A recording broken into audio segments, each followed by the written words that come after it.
Hello, my name is Nadhira Larasati from Literature and Film course, and for this final assignment, I would like to review a movie titled Carrie, released in 2013.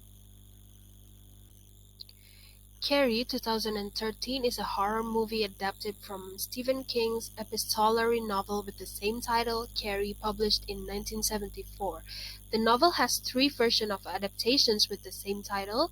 The first one is a movie in 1976, the second one is a television film in 2002, and the third one, or this one, is a movie released in 2013. This movie is directed by Kimberly Peirce and starring Chloe Grace Moretz as Carrie and Julianne Moore as Margaret.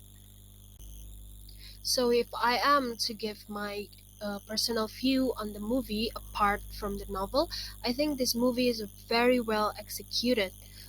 The actors and the actresses could portray their roles very convincingly, and the cinematography is also very good. I love the gloomy and kind of cold tone they put there because it matches the genre very well.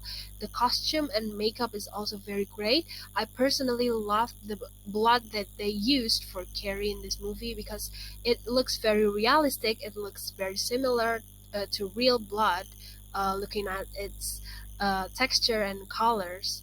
And last but not least, the special effects or CGI that they use, mostly when Carrie performs telekinesis, is also very good. I mean, they look realistic, and these effects do not look fake, so it makes the movie more believable and scary. So now I would like to compare the movie to the novel. Even though I said that the movie is well executed, it doesn't mean it can give the same emotions and feelings as the novel can. Why is that? Because the movie does not allow us to become Carrie. A scene that shows this is the scene where Carrie turns on the sprinklers inside the gym. So in the novel, it is written like this. She glanced up, and yes, there were the sprinkler pipes with their tiny nozzles like metal daisies. The pipes went through small holes in the green cinder block wall. There were a great many inside, she remembered. Fire laws or something. Fire laws. In a flash her mind recalled, black thick cord like snakes, the power cords strung all over the stage. They were out of the audience sight, hidden by the footlights, but she had had to step carefully over them to get to the throne. Tommy had been holding her arm. Fire and water. So Stephen King used a lot of these parentheses between paragraphs to write what's in Carrie's mind at the moment. So when we read the novel, we can know what is Carrie thinking about.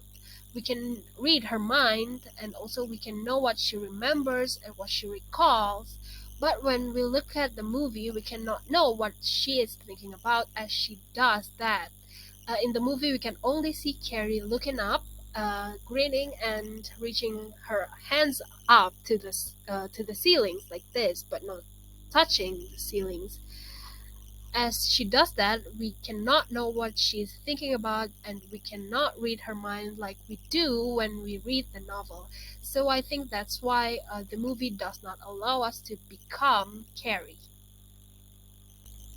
Still in the same scene, I will continue to compare what happens when the sprinklers are finally turned on.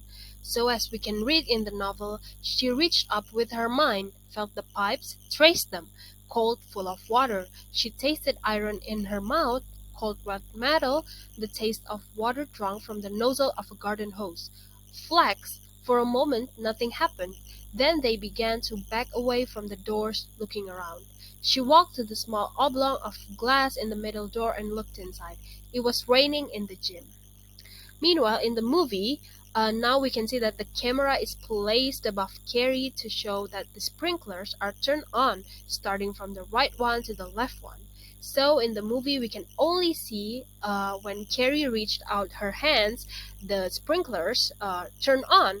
Meanwhile, in the novel, we can know that Carrie tastes iron in her mouth. She felt the pipes, she traced them, she also tasted the water drunk from the nozzle of the garden hose. We know this because we read them.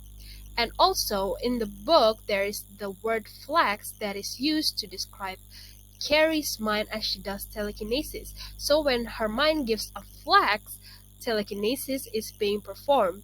Meanwhile, in the movie, we cannot find that flax because it's not stated anywhere.